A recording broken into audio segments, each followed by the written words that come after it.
All right. A, how does the speaker explain culture and perception? Okay, so perception.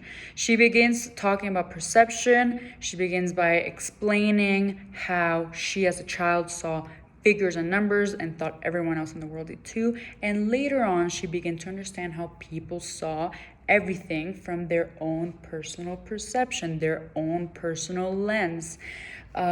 She talks about how perception can also change the way people see things. Not everyone sees the same thing. It depends on the person. For example, she talks about an apple. How do Christians see it? An apple is a sin. How do mothers see it? An apple is a healthy snack. How do little girls see it before sleep? I don't really understand that part, but apparently a gateway to sleep or to the dream world. I don't not understand that. But her major point is that perception is relative to a person. It changes from one person to another. It is, in essence, something personal to each one of us. Okay, culture. She talks about the importance of understanding social context and the culture in general from one person to another, because culture changes people, basically. Culture makes people behave differently from one place to another. For example, in Finland, she talks about how people drink to prove their integrity. That doesn't happen in Japan. In Japan, you're well defined, literally just by how you sit, how you present yourself, that's it. So, if you do a negotiation, you have to understand the culture, how they are like. For example, I think that in South Korea, yes, in South Korea, writing in red, no, that's a no. Whereas in France, that's a yes. So, you have to consider those things.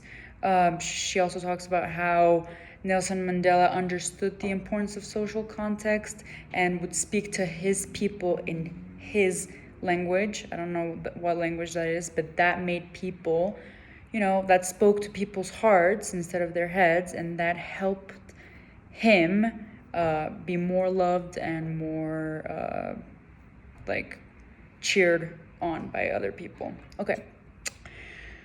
So, the example I chose for the B, choose a recent news or past news. I chose a really past news. It was like in the mid 90s, basically in the mid 1990s, back when Enron was literally just a pipeline company.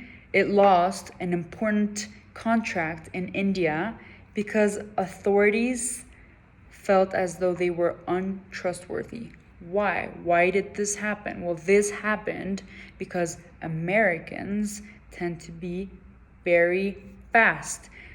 Hence, they're saying time is money, time is money. And so the Indians felt as though they were pushing the negotiation too fast. And in the Asian countries, time isn't perceived like this. And so not only did they lose this major contract, but they lost the opportunity of creating a long-term relationship. And so hence the importance of understanding cultural differences in international negotiations.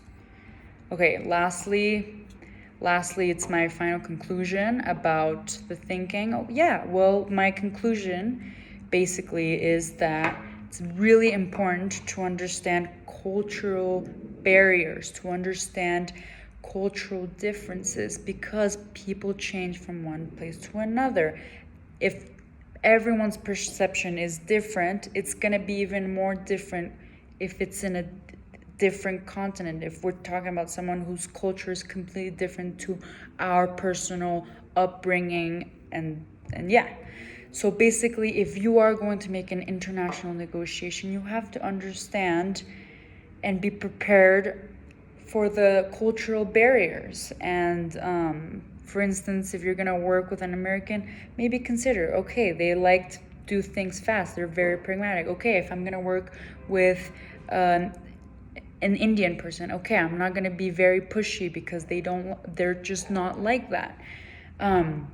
So yeah, just always consider that. That's my final conclusion. And then in the TED Talk, I really liked the TED Talk. I thought the person who presented it was really, really interesting and really smart.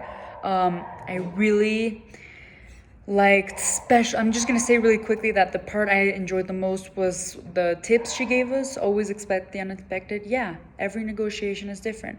Be kind to the people, be tough to the cause. Yeah, um, makes sense.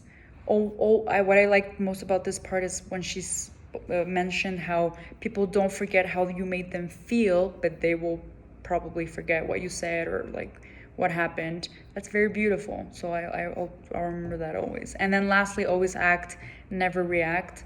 Yes, definitely. That's good advice, not only in a negotiation, but just in life in general. I'm a very defensive person.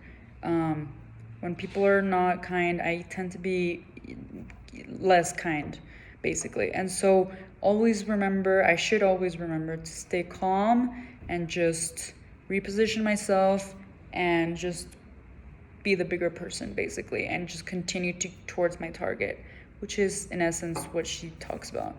So just an overall good week and an overall good TED talk, as well as a good presentation and just general good work.